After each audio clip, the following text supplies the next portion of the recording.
दोस्तों नमस्कार, मेरा नाम है अनूप आकाश वर्मा और आप देख रहे हैं द रिपोर्टर हिंदी। उत्तर प्रदेश विधानसभा चुनाव 2027 के मद्देनजर तैयारियां जोरों पर हैं और यूपी चुनाव 2027 की तैयारियों के बीच नगीना से सांसद और आजाद समाज पार्टी के प्रमुख चंद्रशेखर आजाद की सत्ता परिवर्तन यात्रा पश्चिमी उत्तर प्रदेश की राजनीति में चर्चा का विषय बन गई है। बिजनौर से शुरू हुई ये यात्रा केवल एक राजनीतिक कार्यक्रम नहीं बल्कि चंद्रशेखर आजाद की उस दीर्घकालिक रणनीति का हिस्सा मानी जा रही है जिसके जरिए वो अपनी पार्टी को एक सीमित दलित आंदोलन से निकालकर प्रदेश व्यापी राजनीतिक विकल्प के रूप में स्थापित करना चाहते हैं। यात्रा के दौरान चंद्रशेखर आजाद लगातार बेरोजगारी, शिक्षा, किसानों की समस्याएं, कानून व्यवस्था, दलित उत्पीड़न, सामाजिक न्याय और संविधान की रक्षा जैसे मुद्दे उठा रहे हैं।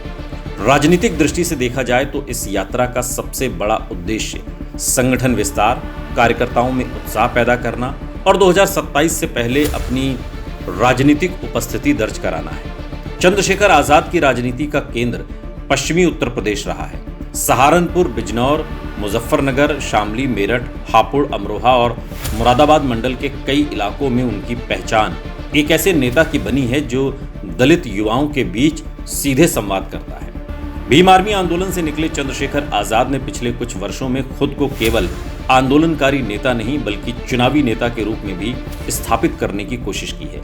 नगीना लोकसभा सीट पर उनकी जीत ने इस धारणा को मजबूत किया है कि दलित राजनीति में अब केवल बहुजन समाज पार्टी ही एकमात्र विकल्प नहीं रह गई है। नगीना की जीत ने यह संदेश दिया है कि यदि सही सामाजिक समीकरण बने और स्थानीय संगठन मजबूत हो तो चंद्रशेखर आजाद चुनावी सफलता भी हासिल कर सकते हैं। हुकूमत के दांत खट्टे करेगा और जैसे अंग्रेज भगाए थे ऐसे इस हुकूमत को भी भगा देगा, ऐसा मेरा विश्वास। मुझे अपने नेताओं पे विश्वास है तो एक कार्यकर्ता पे विश्वास है, कार्यकर्ता पीछे नहीं रहेंगे। मेरे साथियों, एक ऐसा सूरज निकलेगा जिसकी रोशनी हर गरीब के घर तक पहुंचेगी, हर कमजोर के घर तक पहुंचेगी, उजाला आपकी बस्ती तक भी आएगा। अच्छा जान हो रही, मैं यही अपनी बात को खत्म करता हूं और आप सबका बहुत बहुत शुक्रिया, धन्यवाद। जय भीम, जय भारत, जय संविधान। सत्ता परिवर्तन यात्रा का सबसे बड़ा लाभ संगठनात्मक स्तर पर दिखाई देता है। किसी भी राजनीतिक दल के लिए चुनाव से पहले कार्यकर्ताओं को सक्रिय रखना सबसे बड़ी चुनौती होती है। यात्रा के माध्यम से हजारों कार्यकर्ता सीधे नेतृत्व से जुड़े हैं। स्थानीय इकाइयां सक्रिय होती हैं और पार्टी को मीडिया कवरेज भी मिलती है। पश्चिमी उत्तर प्रदेश में जहां दलित आबादी कई जिलों में 18 से 25% तक है, वहां ये यात्रा पार्टी के लिए कैडर निर्माण का माध्यम बन सकती है। विशेष रूप से जाटव युवाओं और शिक्षित दलित वर्ग और उन मतदाताओं के बीच जो पारंपरिक दलों से निराश है। चंद्रशेखर अपनी जगह बनाने का प्रयास कर रही है। हालांकि भीड़ और वोट में अंतर होता है। भारतीय राजनीति में कई बार बड़ी रैलियां चुनावी सफलता में नहीं बदल पाती, इसलिए ये मान लेना कि यात्रा में जुट रही भीड़ स्वतः वोट में बदल जाएगी जल्दबाजी है। चंद्रशेखर आजाद की सबसे बड़ी चुनौती यही होगी कि वो अपने जन समर्थन को बूथ स्तर के वोट में कैसे बदलते हैं और इसके लिए मजबूत संगठन, संसाधन, स्थानीय नेतृत्व और प्रत्याशियों की विश्वसनीयता आवश्यक होगी। यदि यह ढांचा तैयार नहीं होता है तो यात्रा का प्रभाव सीमित रह सकता है। पश्चिमी उत्तर प्रदेश में जिन क्षेत्रों में चंद्रशेखर आजाद का प्रभाव सबसे अधिक माना जाता है उनमें नगीना, धामपुर, नजीबाबाद, चांदपुर, बिजनौर, प्रकाजी, मीरापुर, खतौली, बुढ़ाना, कैराना, शामली, गंगोह, देवबंद, बेहट और कुछ हद तक मेरठ और हापुड़ क्षेत्र शामिल हैं। इन इलाकों में दलित आबादी के साथ साथ मुस्लिम मतदाता भी बड़ी संख्या में हैं। यदि चंद्रशेखर दलित मुस्लिम सामाजिक गठजोड़ बनाने में सफल होते हैं तो कई सीटों पर उनकी पार्टी प्रभावशाली भूमिका निभा सकती है। लेकिन यहां समाजवादी पार्टी, कांग्रेस, बीएसपी और बीजेपी जैसी स्थापित पार्टियों से मुकाबला आसान नहीं होता। बहुजन समाज पार्टी के कमजोर पड़ने से जो राजनीतिक खाली स्थान बना है उसका लाभ उठाने की कोशिश भी चंद्रशेखर आजाद कर रही है। मायावती आज भी दलित राजनीति की बड़ी नेता हैं, लेकिन युवाओं के बीच चंद्रशेखर की स्वीकार्यता कुछ क्षेत्रों में तेजी से बढ़ी है। सोशल मीडिया, छात्र राजनीति और जमीनी आंदोलन के कारण उनका प्रभाव विशेष रूप से युवा मतदाताओं में दिखाई देता है। यही कारण है कि उनकी यात्राओं और सभाओं में युवाओं की उपस्थिति अधिक देखने को मिलती है। 2027 के चुनाव की दृष्टि से देखें तो आजाद समाज पार्टी के सामने दो लक्ष्य हैं। पहला, अपना वोट प्रतिशत बढ़ाना दूसरा कुछ विधानसभा सीटों पर वास्तविक जीत की स्थिति बनाना।